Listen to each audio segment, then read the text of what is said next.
some people say practice doesn't make perfect, but practice leads to permanent. Okay. And in terms of ritual, because I saw a very stylized kind of lead up to your throws and stuff. Take me through that, thank you. I think that that's all, I guess the flair that goes before my throw is just all trying to get myself centered and focused on what I need to do. And, you know, I've been doing that every day for the past 4 years and developing our style of going into the throw. And things are geared towards making the shot put feel light.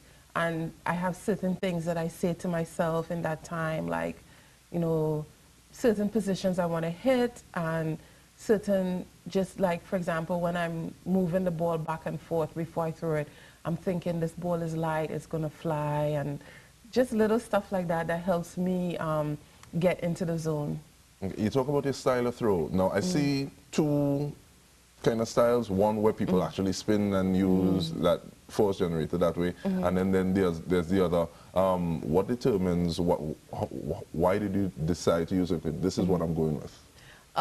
Well, I'm doing the original glide technique, and it's just that it's the style that more women tend to use. Now we're seeing a couple spinners and a couple female spinners, but if you looked at the Olympics, 90% of the women, we glide, and then there are different, everyone has sort of their type of glide. But when I started late in life, I started at 19, so at that time we went with the more simple glide technique to get me where I needed to be faster. You talk about the glide technique being used more by females, and you also spoke about starting a little later in life. I'm wondering what, from your view, is the situation with regard to females in the field events in Trinidad and Tobago? I think that we have a lot of talent. I walk around and I can look at women and I'll say, oh, I'll put her in the discus, I'll put her in the shot put, I'll put her in the jab.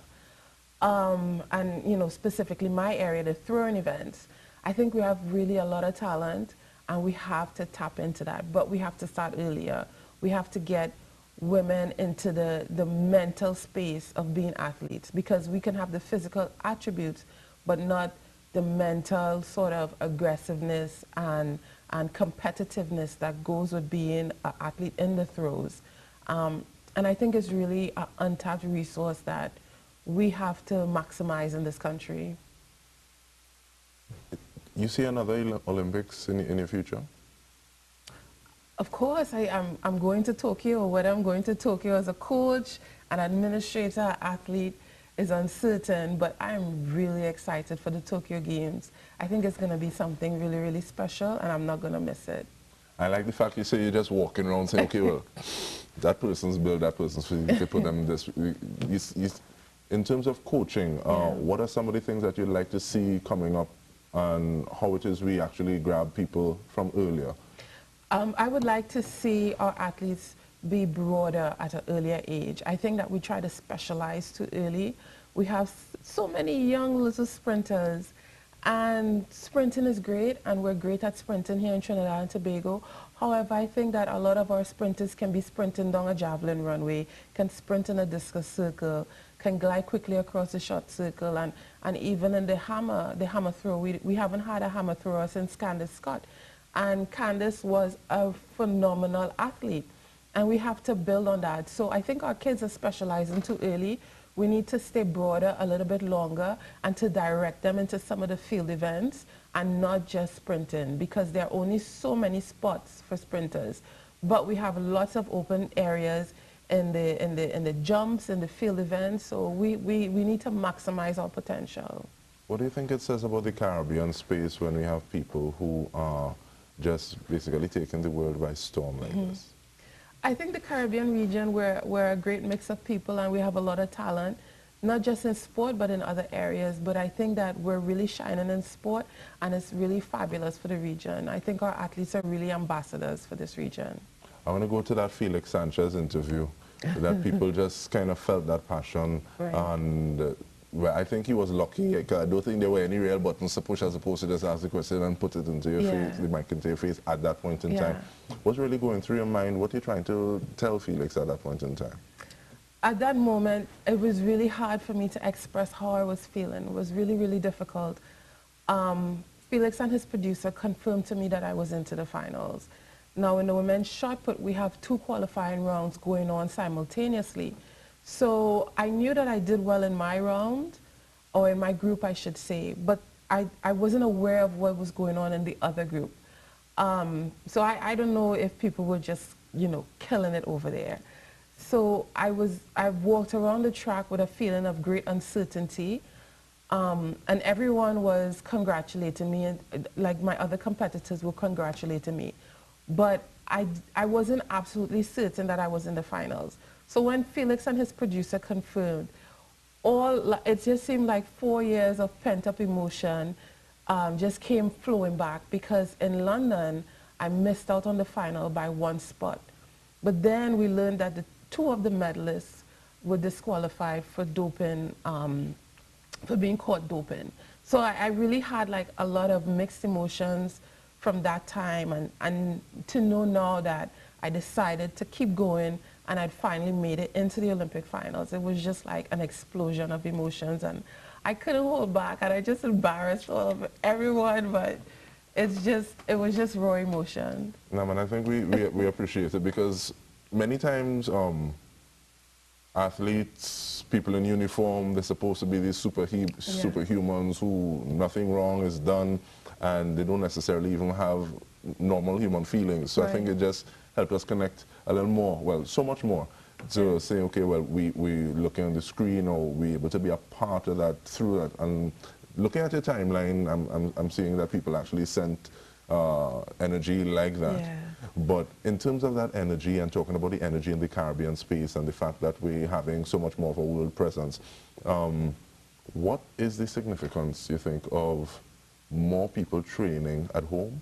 And I say that because when you look at Jamaica, when you look at Trinidad and Tobago, when you look at the fact that Grenada had 2 people in the 400-meter finals, and people are training at home as opposed to just going away on scholarships, what comes to mind? Well, I'm a product of the American NCAA system. When I lived in Trinidad and Tobago, when I lived in Mayaro, I did not have the opportunity to compete in track and field, to compete in sport on a formal basis. So I went to the US, and I'm very thankful for that. I'm thankful for the opportunity that I got over there. However, once I was out, once you're in the collegiate system, you're preparing for the collegiate system. You're preparing to represent that university or that school. And that's a good option. However, it's better for Trinidad and Tobago if we're preparing our athletes specifically to represent Trinidad and Tobago. Then the timelines are right, and you're not just, it's almost like you're getting ready for a big event, and that big event is to represent Trinidad and Tobago. When you're in the college system, the big event is the NCAA championship, and then after that, whatever is left over comes to Trinidad and Tobago. And I think that that's not the best method for us. Even our post-collegiate athletes, sometimes they don't have as much support as they had while in college or university. So the universities will have large gyms and large facilities, and sometimes when our athletes graduate, they don't have access to those things. So we have to make training easy and effective for athletes to return to Trinidad and Tobago.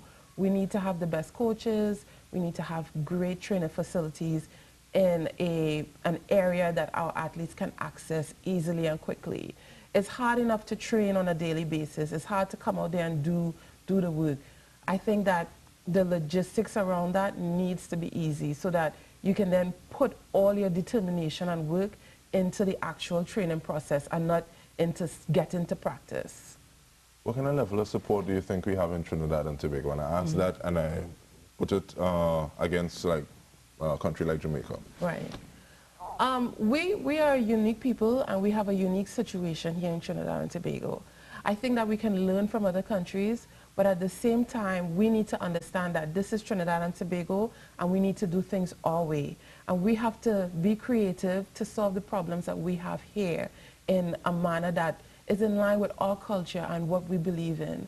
So I think that we have to find our way and make things happen for our athletes and not look outside so much, but more so look inside and see what are our strengths, what are the resources that we have here, and how can we make things happen here in Trinidad and Tobago. And not worry too much about what other people are doing, because the formula that works for them won't necessarily work for us. We have to come up with our own formula. I think you said you started throwing at 19, but I believe that your father and sister also were in throwing events. What kind of resources do we have around the country? Say, for example, specifically, how many shot put circles are there, and what do you hope to see in the near future or as we go on? Well, there are 3 shot put circles in Trinidad and Tobago that I know of, and I'm talking about permanent in-the-ground shot put circles, regulation. 4 actually. There's one in Couva, Bolden, 2 at the National Stadium, and 1 in Tobago.